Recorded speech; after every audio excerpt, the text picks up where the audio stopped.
जी, तो स्टार्ट करते हैं। और आज का लेक्चर हमारा सेंसिटिविटी एनालिसिस की एक्सटेंशन होगा। और सेंसिटिविटी एनालिसिस को अगर हम गो थ्रू करें तो एक तो हमने सेंसिटिविटी एनालिसिस में ये देखना होता है कि ऑब्जेक्टिव कोएफिशिएंट्स उनकी रेंज क्या हो सकती है। मसलन टू वेरिएबल प्रॉब्लम में हम सेंसिटिविटी एनालिसिस कर रहे हैं ग्राफिकल मेथड से, तो जाहिर है टू वेरिएबल्स ही होंगे। तो टू वेरिएबल अगर प्रॉब्लम है तो ऑब्जेक्टिव फंक्शन के अंदर x1 का जो कोएफिशिएंट होगा मैक्सिमाइजेशन के केस में वो प्रॉफिट होता है, और x2 का कोएफिशिएंट भी प्रॉफिट होता है, और मिनिमाइजेशन के केस में ये कॉस्ट होती है। तो हमने उनकी रेंज फाइंड आउट की थी सेंसिटिविटी एनालिसिस के फर्स्ट लेक्चर में कि वो x1 का कोएफिशिएंट कितना वेरी हो सकता है, मिनिमम और मैक्सिमम, उसकी रेंज देखी थी हमने। फिर हमने x2 का जो वेरिएबल है उसका भी कोएफिशिएंट की मिनिमम और मैक्सिमम रेंज फाइंड आउट। तो मैंने असाइनमेंट में भी यही पूछा है कि ऑब्जेक्टिव जो कोएफिशिएंट्स हैं उनकी मिनिमम और मैक्सिमम रेंज आपने डिटरमिन कर। फिर हमने यूनिट वर्थ ऑफ रिसोर्सेज की मैंने बात की थी, यूनिट वर्थ। तो यूनिट वर्थ जब बात की जाए तो आप समझ लें वो कंस्ट्रेंट सेक्शन की बात हो रही थी। पहले तो हमने बात की थी ऑब्जेक्टिव फंक्शन की। अब कंस्ट्रेंट्स को अगर देखें तो कंस्ट्रेंट्स की राइट हैंड साइड पे कांस्टेंट्स होते हैं, तो उन कांस्टेंट्स को भी वेरी किया जा सकता है, यानी कंस्ट्रेंट्स की राइट हैंड साइड। तो जितनी कंस्ट्रेंट्स होंगी, हर एक कंस्ट्रेंट की जो राइट हैंड साइड है, तो हर एक कंस्ट्रेंट की राइट हैंड साइड में जो वैल्यू है उसकी भी मिनिमम और मैक्सिमम रेंज हमने फाइंड आउट करके यूनिट वर्थ कैलकुलेट करनी है। तो रेडीमिक्स प्रॉब्लम आपके सामने है। तो हमने प्रीवियस लेक्चर्स में 24 आई थिंक फर्स्ट कंस्ट्रेंट की राइट हैंड साइड। जी क्लियर है, पॉइंट याद है आपको, बताइएगा। राइट हैंड साइड 24 थी M1 रिसोर्स की। किसी को रेडीमिक्स याद है, रेडीमिक्स का प्रॉब्लम? यस सर, मैक्सिमम 36 पे गई थी और मिनिमम आई थिंक 18 पे। यस यस बिल्कुल। तो मैक्सिमम 36 पे गई थी और मिनिमम कितने पे गई थी? 20 पे थी आई थिंक, 20। इसी तरह ये भी हम कर चुके हैं। सेकंड कंस्ट्रेंट जो थी वो M2 रिसोर्स के बारे में थी और उसमें राइट हैंड साइड थी 6, और मुझे याद पड़ रहा है उसकी मिनिमम रेंज 4 थी और मैक्सिमम रेंज 6.67, ये रेंज। उसके बाद जो थर्ड और फोर्थ कंस्ट्रेंट थी, ये अभी हमने उसकी रेंजेस कैलकुलेट नहीं की। और आज का लेक्चर उन दो कंस्ट्रेंट्स के बारे में। पहली दो कंस्ट्रेंट्स तो थी मटेरियल M1 और मटेरियल M2, यानी रिसोर्सेज की थी। तो आप कोई बताएगा स्टूडेंट, लास्ट टू कंस्ट्रेंट्स किस चीज की थी? क्या वो रिसोर्सेज की थी या कुछ और थी? बताइए। मैंने आपसे शुरू में भी कहा था, ये जो आपका रेडीमिक्स प्रॉब्लम है आपके फिंगर टिप्स पे होना चाहिए, एक डॉट भी आपको पता होना चाहिए कि मैं क्या बात करने लगा हूं। तो ये मैंने कई दफा लेक्चर्स में ये बताया है कि आपको रेडीमिक्स प्रॉब्लम, ये प्रोटोटाइप एग्जांपल लेनी है, और थ्रू आउट सेमेस्टर में हमने इसको लेके जाना था, लेके जा रहे हैं। तो मैंने कहा था हर एक चीज, जैसे अभी मैंने राइट हैंड साइड 24 की, तो देखें रियाज ने उसकी मिनिमम और मैक्सिमम रेंज भी बता दी। किस हद तक आपको चीजें याद होनी चाहिए, तो सर मैंने। एक वो थी सर जिसमें हम कह रहे थे कि एक्सटीरियर पेंट एक्सीड ना हो इंटीरियर से 1 से ज्यादा।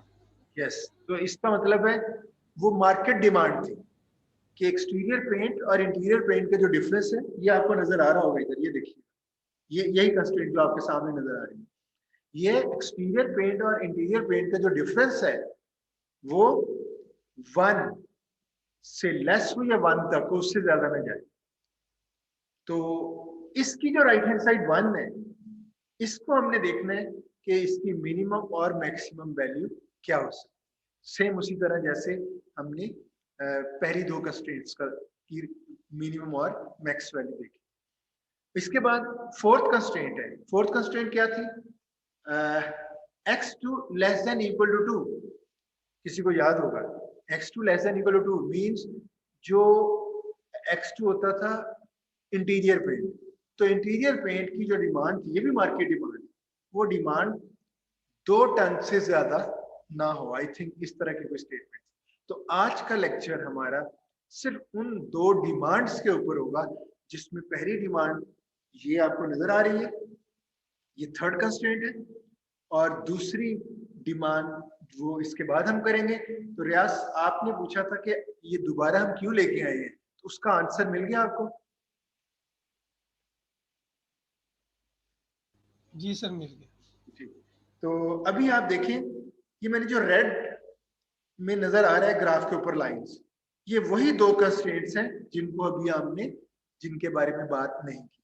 और कौन सी कर चुके हैं, ये जो मैंने ब्लू लाइंस, ये दोनों हम कर चुके हैं। और आपने देखा होगा, ये जो आपका ऑप्टिमल पॉइंट है, ये इंटरसेक्ट कर रहा है दोनों कंस्ट्रेंट्स को। तो हमने, ये कंस्ट्रेंट 1 थी M1 से रिलेटेड, ये कंस्ट्रेंट 2 थी। अब हो सकता है मैं उलट कह रहा हूँ, इनमें से एक कंस्ट्रेंट 1 है और एक कंस्ट्रेंट 2 है। ये दोनों हम देख चुके हैं, एक 36 तक जा रही थी और मिनिमम 20 तक, और एक जो राइट हैंड साइड थी उसकी 4 मिनिमम और मैक्सिमम 6 पॉइंट सम। तो आज हम दूसरी 2 कंस्ट्रेंट्स, ये वाली और ये वाली, इसको देखने लगे। अब मैं आपसे ये क्वेश्चन कर रहा हूँ, और उसी तरह मिनिमम और मैक्सिमम जब लेंगे तो फिर बाद में हमने यूनिट वर्थ भी कैलकुलेट कर सकते। तो मैंने असाइनमेंट में दोनों सारी की सारी कंस्ट्रेंट्स के बारे में मिन और मैक्स, राइट हैंड साइड की मिन और मैक्स वैल्यू पूछी है, और फिर ये भी पूछा है कि इसकी यूनिट वर्थ क्या हो। आज ये मैंने इसलिए लिया, एक तो आपकी रिवीजन हो जाए, दूसरा आपको इनके बारे में पता चल जाए कि एक चीज आप देख रहे हैं, ये जो कंस्ट्रेंट, पहले इसको लेते हैं, जो कंस्ट्रेंट्स है, ये इंटरसेक्ट जो पॉइंट है, ये उससे हटके है, बिल्कुल एक सेपरेट इंडिपेंडेंट। मैं अगर इसकी मिनिमम वैल्यू देखना चाहूं, ये देखिए मैं इसको डाउनवर्ड लेके आ रहा हूं, कहां तक लेके आ, देखें जब मैं उसको डाउनवर्ड लेके आता हूं, मैंने प्रीवियस एग्जांपल में ये जो शेडेड रीजन ये था, ये स्किप कर दिया था, इसको हटा दिया था आपको समझाने के लिए। जब आपको समझ आ जाए तो आप तो डायग्राम के ऊपर स्केल ऐसे ड्रैग करते हुए देख सकते हो ना। वही चीज आपकी प्रैक्टिस इस तरह की होनी चाहिए कि आप माइंड में रखें कि इसको किस तरह से स्केल को पैरेलल ड्रैग करना है, नीचे लेके आना है, और कहां तक हम लेके आ सकते हैं, और ऊपर वाला रीजन स्किप होता जाएगा, माइंड में रखना है कि वो स्किप हो रहा है। तो मुझे ये बताएं, ये जो लाइन है, इसकी राइट हैंड साइड है 1, इस लाइन की राइट हैंड साइड है 1। हमने इसकी देखना है मिनिमम और मैक्सिमम रेंज। तो जाहिर है 1 से नीचे देखने कितनी आ सकती है, और ये 1 से ऊपर कितनी आ सकती है। और ये 1 क्या है, ये भी टर्न्स में ही है। ये टर्न्स क्या है, उन दोनों का डिफरेंस, एक्सटीरियर पेंट और इंटीरियर पेंट जो मार्केट में सप्लाई होगा, उन दोनों का जो डिफरेंस है वो 1 टन से ज्यादा नहीं होना चाहिए। तो हम अब देखना ये चाह रहे हैं कि उन दोनों का डिफरेंस मिनिमम कितना हो सकता है और मैक्सिमम कितना हो सकता है। गो के मार्केट डिमांड यही है कि वो 1 से एक्सीड नहीं करना चाहिए, लेकिन हमने देखना है कि मिनिमम और मैक्सिमम की क्या रेंज है। तो मुझे ये बताएं, जब हम इस लाइन को पैरेलल ट्रैक करते हैं, राइट हैंड साइड ही एक ऐसा कांस्टेंट है जिसको वेरी करेंगे तो ये लाइन पैरेलल शिफ्ट करेगी, और जब आप इसको नीचे लेके आएंगे तो कहां तक इसको लेके आ सकते हैं, कोई बताएगा? प्रीवियस अगर 3 लेक्चर्स आपने अंडरस्टैंड किए हुए, माइंड में क्या होना चाहिए आपने? जी sir shaded region. Shaded region भी, और उससे ज्यादा जो इंपॉर्टेंट है, आपका जो ऑप्टिमल पॉइंट है सी, वो डिस्टर्ब नहीं होना। मैं ऑप्टिमल पॉइंट सी की इसलिए बात कर रहा हूं, ये सी शिफ्ट भी होता है। आपने ऑब्जेक्टिव फंक्शन की रेंज के दौरान देखा था, ये शिफ्ट भी हो रहा था, लेकिन सी सी ही था। आप पूरे सेंसिटिविटी एनालिसिस में एक चीज ध्यान में होती है कि सी जो है वो इनफिजिबल ना हो। अगर वो शिफ्ट भी कर रहा है तो वही ऑप्टिमल पॉइंट हो। ये बड़ा इंपॉर्टेंट पॉइंट मैं भी बता रहा हूँ, रिवाइज हो जाएगा आपको कि जो आपका सी है ये ऑप्टिमल है। इवन ये अगर किसी काम में शिफ्ट करता है तो फिर भी सी ही आपका ऑप्टिमल पॉइंट रहे, नंबर वन। और दूसरा, सी फिजिबल रहे, सी इनफिजिबल ना हो। फॉलो कर रहे हैं इस पॉइंट को? बताइएगा जल्दी से। Yes sir. तो सिर्फ एक पॉइंट ध्यान में रखना है कि मिनिमम रेंज में देख रहा हूं तो मैं इस, जाहिर है इसमें तो सी शिफ्ट नहीं हो रहा, क्यों? ये जो लाइन है ये तो वो जो सी पॉइंट है इससे अलग है, यानी सी, इन दोनों लाइंस को देखें तो सी उनके ऊपर रिसाइड कर रहा है। जो कंस्ट्रेंट 1 थी और 2 थी, देख लें, एक कंस्ट्रेंट ये थी, एक कंस्ट्रेंट ये थी, और सी पॉइंट उन दोनों लाइन के ऊपर रिसाइड कर रहा है। लेकिन अब जो लाइन मैं ले रहा हूं जिसको कंस्ट्रेंट 3 कहा गया है और जिसको मार्केट डिमांड, मैं मार्केट डिमांड 1 कह रहा हूं, वो उसके ऊपर सी पॉइंट रिसाइड नहीं कर रहा है, बल्कि सी एक सेपरेट जगह पे पड़ा हुआ। तो थोड़ा सा ये केस डिफरेंट है जो पहले थी। पहले केस था कि वो पॉइंट M1 रिसोर्स वाली जो लाइन थी और जो M2 वाली रिसोर्स जो लाइन थी उनके ऊपर रिसाइड कर रहा था। तो उसमें जो मिनिमम और मैक्सिमम रेंज आपने देखी तो उसमें पॉइंट्स की शिफ्टिंग भी आपको नजर आई थी। लेकिन इस केस में देखिएगा, मैं यहां तक लेके आ रहा हूं, अभी भी आपके पास रीजन पता कौन सा बन जाएगा? सिर्फ ये शेडेड, ये तो निकल गया, क्यों? ये लाइन आप उठा के इधर ले आए हैं तो ये रीजन निकल गया। अभी भी आपका यही सी ऑप्टिमल है और ये शेडेड रीजन भी आपका मौजूद है। यहां तक आ गए, अभी भी कोई प्रॉब्लम नहीं हुआ। लेकिन जब मैं इधर जाऊंगा, अब क्या हुआ? आपका सॉल्यूशन स्पेस ये बन गई और सी सॉल्यूशन स्पेस से बाहर चला गया। कुछ समझ आई? बताइए। यस सर, वो ऑप्टिमल सॉल्यूशन बाहर चला गया। यानी जो ऑप्टिमल सॉल्यूशन है, आपने ऑप्टिमल सॉल्यूशन को ऑप्टिमल ही रखना था, वो तो सॉल्यूशन ही इनविजिबल हो गया शेडेड से बाहर। इसका मतलब है आपकी यही आखिरी जो इसका डेस्टिनेशन है इस लाइन का, वो यही इससे नीचे नहीं जा सकता। इट मीन जब हम इसको मिनिमाइज करते हुए लेके आएंगे तो इस हद तक जा सकता है, उससे नीचे और नहीं जा सकता। तो मिनिमम रेंज पता चल गई। Yes sir. अभी हम कैलकुलेट करेंगे। तो मैंने इस लाइन के ऊपर देखना है कि अब ये राइट हैंड साइड इसके लिए क्या है। वो कैसे कैलकुलेट करते हैं? आप इस लाइन के ऊपर जितने भी पॉइंट्स हैं तो वो ये लेफ्ट हैंड साइड पे पुट कर दें। ठीक है ना? ये लेफ्ट हैंड, मुझे x1 और x2 चाहिए। कौन सा चाहिए? मैं इस लाइन को इससे नीचे नहीं लेके जा सकता, यही इसकी पोजीशन है। तो इस लाइन के कोई भी एक पॉइंट में ले लूं, क्यों? अगर ये पॉइंट सेटिस्फाई कर रहा है तो ये भी पॉइंट सेटिस्फाई कर रहा है, ये भी कर रहा है, ये भी, सारे पॉइंट सेटिस्फाई कर रहे हैं। तो मुझे लेफ्ट हैंड साइड कोई एक पॉइंट इस लाइन का मैं ले लूं, मुझे ये पता चल जाएगा कि इस टाइम पे जहां पे ये लाइन है तो इसकी ये लेफ्ट हैंड साइड का टोटल क्या बनेगा। तो देखते हैं क्या बनेगा। आप ये पॉइंट भी ले सकते हो। ये पॉइंट अगर देखा जाए तो क्या है? x1 1.5 है और x2 क्या है? 0।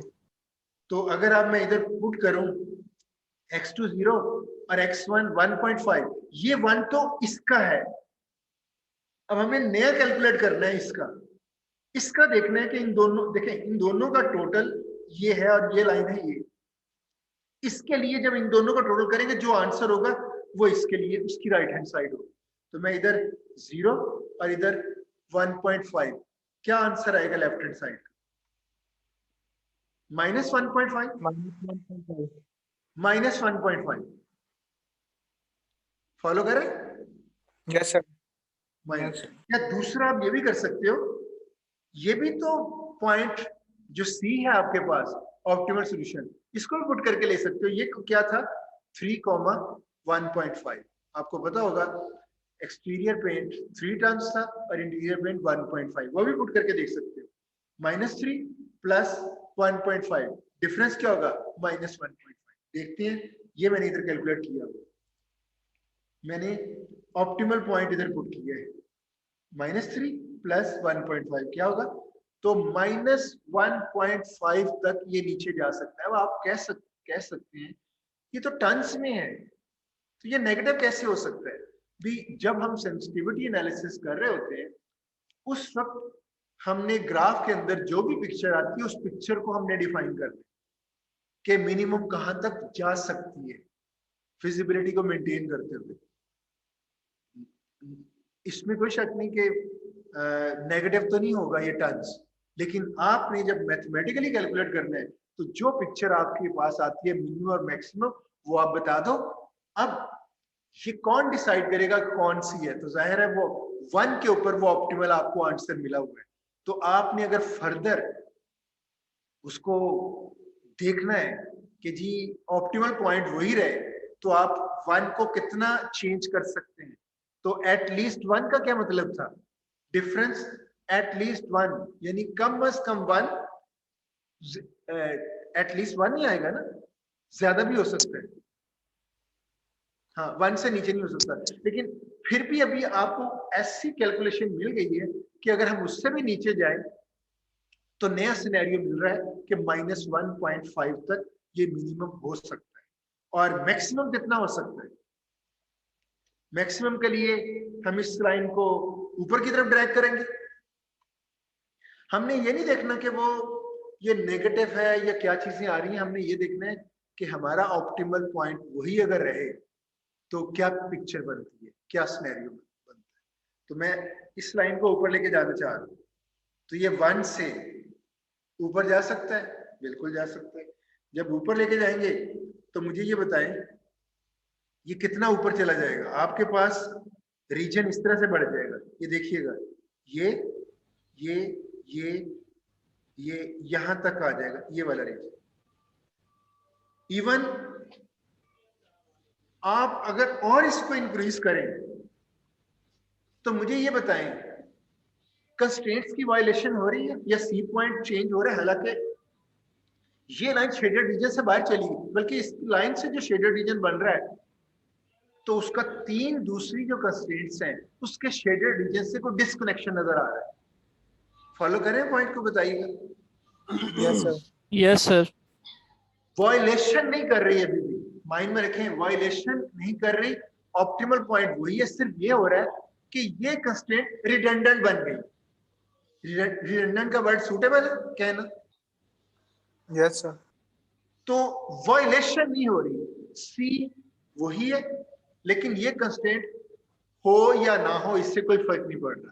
तो हमने तो असल में सेंसिटिविटी एनालिसिस में ये देखना होता है कि वायलेशन ना हो। और आपने देखा होगा जो रिडंडेंसी है वो रिडंडेंसी मैसेज क्या दे रही है कि इम्प्योर सा कोई मॉडल है, लेकिन ऑप्टिमलिटी आंसर वो भी दे रहा होता है। तो सिर्फ यही बता रहा होता है ना कि एक कंस्ट्रेंट एक्स्ट्रा है, फालतू है, तो कोई गुनाह वाली बात नहीं है।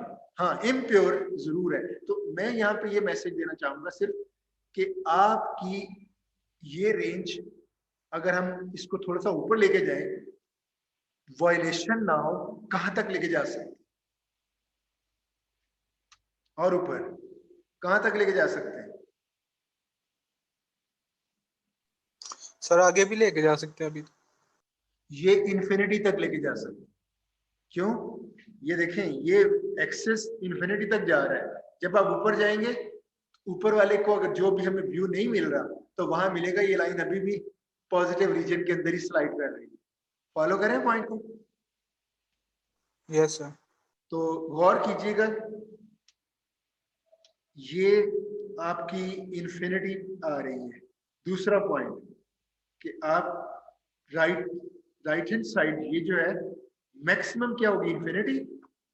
और मिनिमम क्या होगी? 1 - 1.5। तो इसका मतलब है ये जो कंस्ट्रेंट्स जो ऑप्टिमल पॉइंट के अंदर से पास ना हो रही है उनके लिए आप उनको ड्रैग करते हुए देखना है कि मिनिमम और मैक्सिमम क्या है। ये उस कैलकुलेशन से ज्यादा आसान है जो जिनके ऊपर वो ऑप्टिमल पॉइंट जिन कंस्ट्रेंट्स के ऊपर रिजाइड कर रहा हो। तो आपको जस्ट निकालना है कि ये मैक्स और मिनिमम रेंज इसकी क्या है। तो मिनिमम रेंज -1.5, ये निकाली थी, और मैक्सिमम आप देख रहे हैं इन्फिनिटी तक जा रही है। अब आपकी यूनिट वर्थ क्या होगी? आपकी ये जो चेंज है डी की कंस्ट्रेंट की, ये अगर इन्फिनिटी जा रही है तो ओवरऑल आपकी यूनिट वर्थ 0 हो जाएगी। तो ये थी कंस्ट्रेंट 3। 4 की तरफ चलते हैं। फोर्थ कंस्ट्रेंट आपकी है लेस देन इक्वल टू 2। तो आपने सिर्फ देखना है ये 2 जो है जन x2, ये मिनिमम कितना जा सकता है और मैक्सिमम कितना जा सकता है। प्रेजेंटली ये 2 है हमारे पास, तो हमने मिनिमम और मैक्स, और ये है। इस केस में अगर हम देखें कहां तक ड्रैग कर सकता है इसको, सी तक, बताइएगा। सी तक। सी तक, यस सी सर, सी तक ही तक आएगा सर। बस। सी तक आएगा। तो सी तक जब आया तो इसकी कैलकुलेशन क्या होगी, क्योंकि ये x2 है, सिर्फ x2 ही देखना क्या है। और इस पॉइंट को अगर देखें तो ये x1 3 था। आप लाइन का कोई भी पॉइंट ले सकते हैं, इसको भी ले सकते हैं आप। तो ये 3 था x1 और x2 क्या था 1.5। तो आपने सिर्फ x2 देखना है, तो इधर पुट करेंगे तो ये 1.5 आए। तो इसका मतलब है ये जो 2 है इसको मिनिमम कहां तक लेके जा सकते हैं ताकि ऑप्टिमैलिटी डिस्टर्ब ना हो, 1 तक, सॉरी 1.5 तक। 1.5 मैक्सिमम कहां तक लेके जा सकते हैं, देखिएगा कहां तक जा सकता है। सर इन्फिनिटी जाएगा ये भी। ये भी इन्फिनिटी सर। ये भी इन्फिनिटी तक जाएगा। It means right hand side जो है इसकी मैक्सिमम इन्फिनिटी है, और उसकी यूनिट वर्थ भी, क्योंकि डिवीजन बाय इन्फिनिटी वो 0। तो आई थिंक ये चीजें आपने फॉलो कर ली। ये 2 ही कंस्ट्रेंट थी और आपका सेंसिटिविटी एनालिसिस इस हद तक मैंने कंप्लीट कर दिया है। होपफुली आप लोगों ने अंडरस्टैंड किया हो। Yes sir. Yes sir. कुछ स्टूडेंट ऐसा है जिसने अंडरस्टैंड ना किया हो। तो अब मैंने जो आपको क्वेश्चन दिया है असाइनमेंट का, उसमें मैंने 4 कंस्ट्रेंट्स हैं, और 4 कंस्ट्रेंट्स को उसी तरह स्टेप वाइज पहले आपने जो ऑब्जेक्टिव फंक्शन है उसको स्लाइड करते हुए ऑब्जेक्टिव कोएफिशिएंट्स की रेंजेस फाइंड आउट करनी है कि x1 का ऑब्जेक्टिव कोएफिशिएंट की मिनिमम और मैक्स रेंज क्या है। और लेक्चर 1 था ही ऑब्जेक्टिव कोएफिशिएंट्स की वेरिएशन का, तो आप लेक्चर 1 जरूर देखिएगा। और x2 का कोएफिशिएंट भी हमने देखा था, उसकी मिनिमम और मैक्सिमम रेंज क्या है। तो 2 वेरिएबल है, तो 2 रेंजेस हमने फाइंड आउट की थी। कोएफिशिएंट ऑफ x1 उसकी मिन और मैक्स, और कोएफिशिएंट ऑफ x2 उसकी मिन और मैक्स। तो एक ये पोर्शन है असाइनमेंट में। दूसरा 4 कंस्ट्रेंट्स प्रॉब्लम दिया मैंने, तो 4 कंस्ट्रेंट्स में 2 कंस्ट्रेंट्स मैंने उसी तरह दिए, बल्कि 2 या 3, मुझे याद नहीं कितनी, जो ऑप्टिमल पॉइंट को से गुजर रही होंगी उनको लेक्चर नंबर 2 और 3 वो उनके बारे में था। लेक्चर नंबर 2 M1 रिसोर्स के बारे में था, और लेक्चर 3 था M2 रिसोर्स के बारे में। तो वो आपको लेक्चर हेल्प करेंगी कि वो जो कंस्ट्रेंट्स जिनकी लाइन पास कर रही है ऑप्टिमल पॉइंट से गुजर रही है, तो उनकी मिन और मैक्स कैसे फाइंड आउट करना। और आज उन कंस्ट्रेंट्स के बारे में बता दिया कि जो ऑप्टिमल पॉइंट से पास नहीं कर रही बल्कि उससे बाहर है। तो हमने ऑब्जर्वेशन में ये आया कि मिन तो हमें मिल जाता है, मैक्स आपका इन्फिनिटी हो जाता है। जी, तो मुझे कोई स्टूडेंट बताएगा कि सेंसिटिविटी एनालिसिस का एडवांटेज क्या होगा, क्या फील किया आपने सेंसिटिविटी एनालिसिस को लर्न करके। सर इसकी ये एग्जांपल भी ली जा सकती है, जैसे सर कोविड-19 आया तो बिजनेस सर फ्लॉप भी हुए, चेंजेस आई बिजनेसेस में, तो इसलिए वो उनको चेंज करना पड़ा, एक हद तक डिमांड चेंज करना पड़ी। हाँ, एक हद तक आपने इसका आंसर कर दिया है। देखें, सेंसिटिविटी एनालिसिस के बगैर, मैंने शुरू में भी कहा था, आप जब लीनियर प्रोग्रामिंग अभी तक जो आपने सीखी है सेंसिटिविटी एनालिसिस से पहले, वो तो ये थी कि एक मॉडल बन गया और थ्रू आउट लाइफ टाइम वही चलेगा। लेकिन आपने देखा कि जो लाइफ है ये अनप्रेडिक्टेबल है, तो ऐसा तो नहीं हो सकता कि एक मॉडल लाइफ टाइम चले, उसमें वेरिएशंस आ सकती हैं। वेरिएशंस आए या ना आए, आपको कम से कम टेबल के ऊपर उन वेरिएशंस का पता होना चाहिए।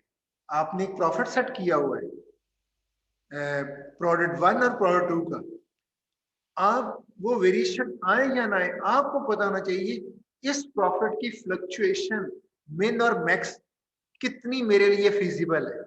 और इसी तरह प्रोडक्ट 2 का भी प्रॉफिट आपको कैलकुलेशन में होना चाहिए कि उसकी वेरिएशंस कहां तक हो सकती है। इसका फायदा ये होगा कि फ्यूचर में अगर कहीं कोई ऐसी सिचुएशन आई कि ये उस प्रॉफिट को आपको चेंज करना पड़ रहा है, तो आप उसको रीमॉडल नहीं करो, बल्कि आपके माइंड में पहले ही उसकी कैलकुलेशन पड़ी होंगी। आप सेंसिटिविटी एनालिसिस जो आपने करके रखा हुआ है उसको निकालोगे और अपनी सेफ जो वैल्यूज हैं मिन और मैक्स, सिर्फ ये टेस्ट करोगे कि अभी जो स्लम्प आया है बिजनेस के अंदर, क्या वो जो प्रॉफिट में जो मुझे चेंज मिल रही है या इवन कॉस्ट प्रॉब्लम है, मिनिमम प्रॉब्लम है, उस केस में भी आप अपनी इन वेरिएशन मिन और मैक्स के अगर उसके अंदर ही रहेंगी तो आपके लिए गुड लक होगी। नो डाउट प्रॉफिट आपका डाउन हो जाएगा, नो डाउट कि कॉस्ट जितनी पहले मिनिमम थी उतनी नहीं मिलेगी, और लेकिन उस करंट सिनारियो में वही ऑप्टिमल होगी। ये पॉइंट बॉटम लाइन जरा देखिए मैं क्या कहना चाह रहा हूं। आपकी वेरिएशंस आई, पहले से कैलकुलेट किया था, जितनी आपने सिर्फ देखना है कि अब मैं अगर प्रॉफिट को कितना वेरी मुझे करना पड़ रहा है, अगर वो उस रेंज के अंदर है जो सेंसिटिविटी एनालिसिस में आपने करके रखा हुआ है, तो आप सेफ है।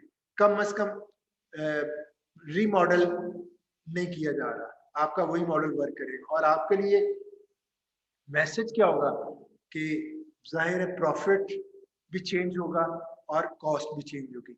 उस कॉस्ट और प्रॉफिट को कंपेयर उसके साथ ना करें जो पहले प्रॉफिट मिल रहा था। पहले प्रॉफिट अपने सिनेरियो में वो ऑप्टिमल था, अब नए सिनेरियो में जो न्यू ऑप्टिमम आपको मिल रहा है वो होगा। फॉलो किया इस पॉइंट को, बताइए। जी सर। तो ये जो डायनामिक चेंजेस होती हैं रियल लाइफ में, तो इनका पता होना चाहिए। इसी तरह कंस्ट्रेंट्स की राइट हैंड साइड भी सेंसिटिविटी एनालिसिस में आ रही है। वो ये कि आपके पास कंस्ट्रेंट 1 जो है अवेलेबिलिटी थी 24, और अवेलेबिलिटी में आप कह सकते हो कि पीछे से शॉर्टेज होगी। ये तो आप बड़ी कॉमन सेंस की बात है कि पीछे से शॉर्टेज हो जाए, कम मटेरियल मिले, तो आपको कम से कम ये तो पता होना चाहिए कि ये 24 आपने जो कैलकुलेट करके रखा है कि मिनिमम 20 और मैक्सिमम 36, इस पे आपका यही मॉडल वर्क कर रहा है। और अगर पीछे से अगर कम आता है 24 की बजाय कम आता है, तो 20 के अंदर ही अगर रहता है 20 से ऊपर, तो आप सेफ हैं, आपका वही मॉडल वर्क कर रहा होगा। हाँ, सिर्फ ये होगा सारी products optimal solution, optimization, new minimum या न्यू मैक्सिमम वो डेफिनेटली चेंज होंगे, लेकिन वो भी पेपर के ऊपर आराम से फौरन उसी वक्त उसका भी वो भी देखा जा सकता है कि इस वेरी कम होने में, M1 कम होने में क्या फर्क पड़ेगा। तो अभी हमने एक चीज मैं